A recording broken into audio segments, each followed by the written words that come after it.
This is where I keep most of my wood drying out, just piled up, and it does take a fair bit of time to dry out. A kiln's definitely on the list, but right now I'm going to take this bit here. As you can see, it's a crotch piece. It's significantly dry because you can see here the bark's just pulling off with my hand. Cherry's a very nice piece of wood to turn. Being with a crotch piece, we're going to have a lot of figuration in this area here, so I'm going to try and get the round on the bandsaw and get as much of this figuring as I can possibly get.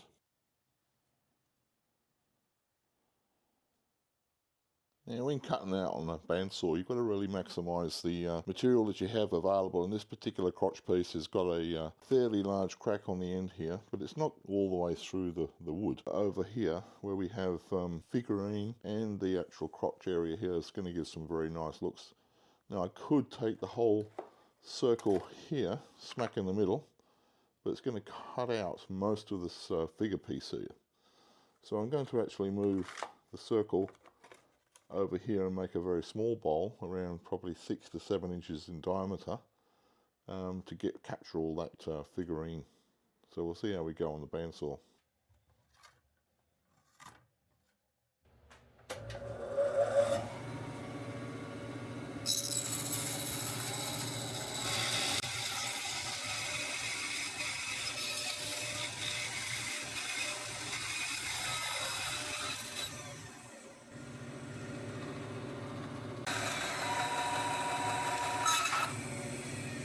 Now, when cutting pieces that are uneven on the bottom surface on the bandsaw, you're going to end up with hazards. So I put this into the jig, the circle jig from Stockroom Supply, and that solves the situation.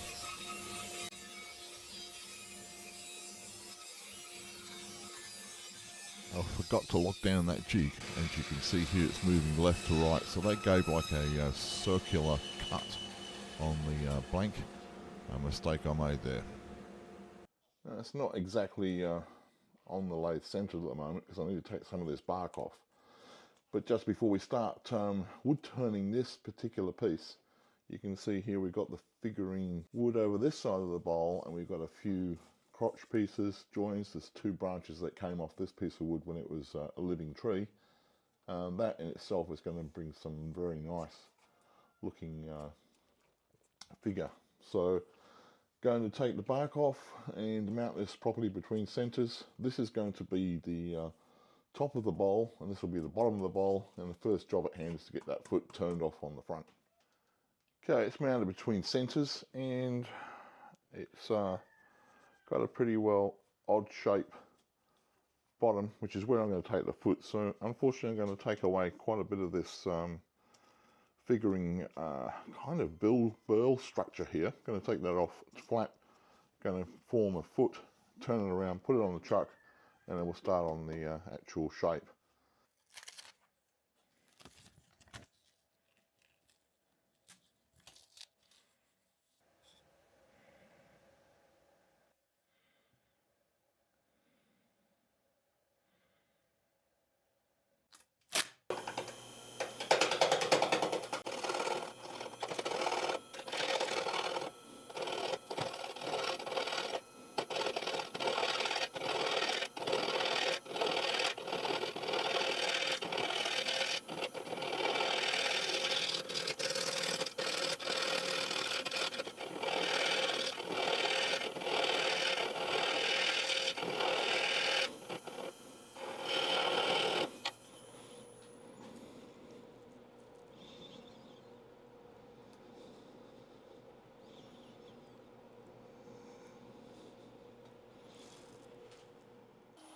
Using the 1/2 inch skew to just form the foot. It's going to be on a bit of an angle towards the centre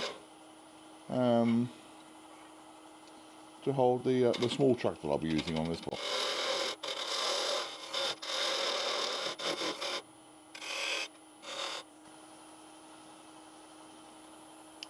3/8 bowl gouge.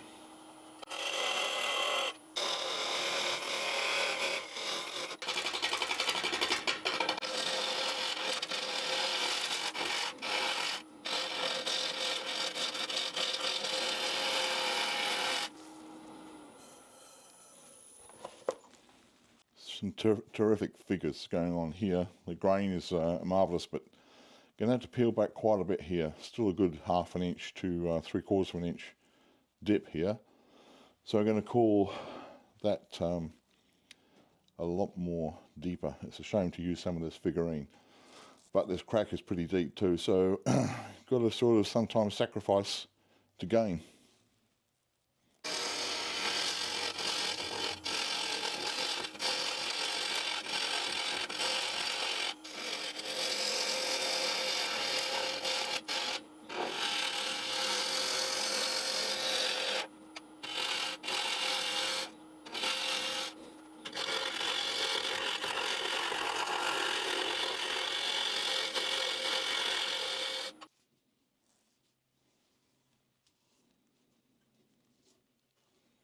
You can see the grain now, it's coming out really nice.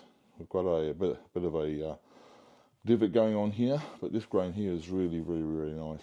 I've got a, I guess this must have been the pith from here, going through one of those branch openings right up to the edge. So I'm going to have to stabilise the outside of this wood with something. I'm not sure what at this stage, but to get the outside smooth and finished off and these cracks filled up. Probably going to fill up this very deep crack here with a bit of epoxy, and this hole here too, possibly with a bit of epoxy. Sometimes guys make bowls and they leave these holes to the natural way of the wood. But at the end of the day, if it's going to be functional, you can't have holes through the sides. So this bowl is going to be a nice functional bowl, so I'm going to have to fill that.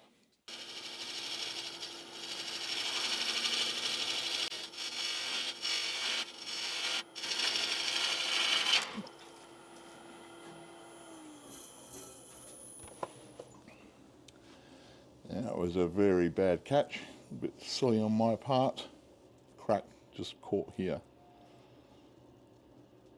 Yeah, so we got a very bad catch, but we'll fix it. I'm going to take the edge of the bowl down probably about 1/4 of an inch to get as much of that crack out as possible. So the profile of the bowl, the height of the bowl is going to be a little bit less.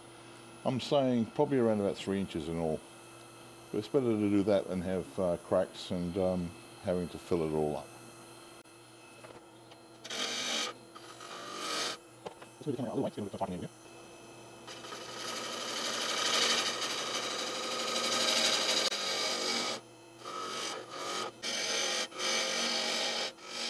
I'm going to try and fill some of these cracks with some thin CA in that crack, and then rubbing the crack with some sawdust. From the turning job here, just get as fine sawdust as you possibly can. Try not to make it too much coarse, otherwise it just will not fit into that crack, obviously.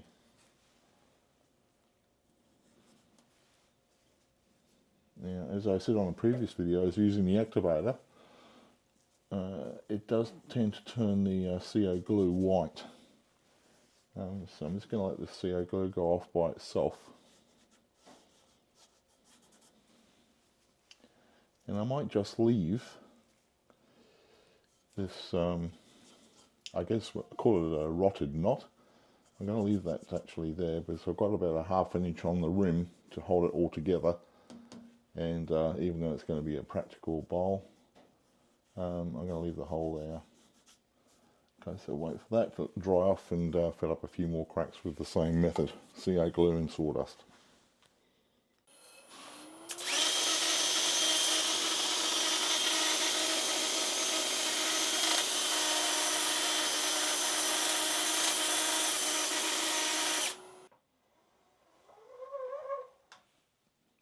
Okay, with the tailstock now withdrawn, we're going to hollow out this bowl. It's going to take not so long, probably 15 minutes or so. Sit back and relax while we do this.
Definitely got some divots and voids appearing in the bowl on the inside. It's matching up with that hole on the outside, but it gets a bit rough when we're doing with a bowl gouge. It skips over those voids and you can feel almost a catch happening. But we'll carry on.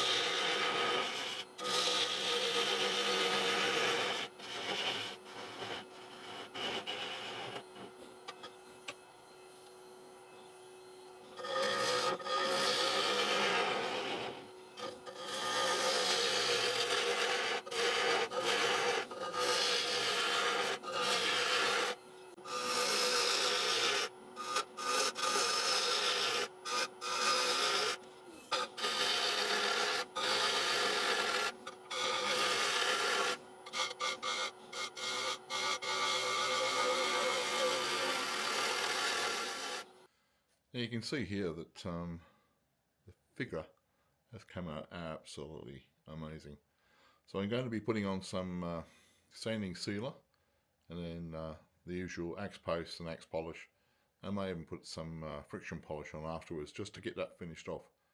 And the inside of the bowl, I've made the walls around about 3/16 to a 1/4 inch on the rim down to about a 1/2 inch thickness on the bottom of the bowl.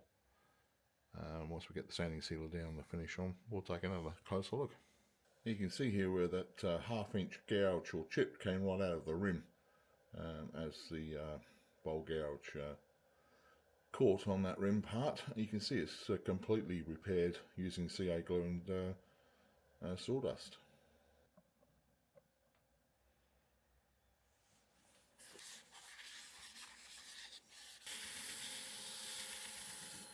I'm going to remove the foot off the bottom of the bowl here to give it a concave bottom, taking out the tenon here and just give it a bit of a finish up with the Acks paste. No need to sort of put any sorts of sealer or anything on the bottom of the bowl, no one ever sees it. Sometimes I do, sometimes I don't, but this one's going to make it fairly plain on the bottom there. Using a vacuum pump here, so should be easy to take this foot off. Be very careful on catches. Close to the end of the video now, guys. Great to have y'all with me. Y'all. Anyway, cheers.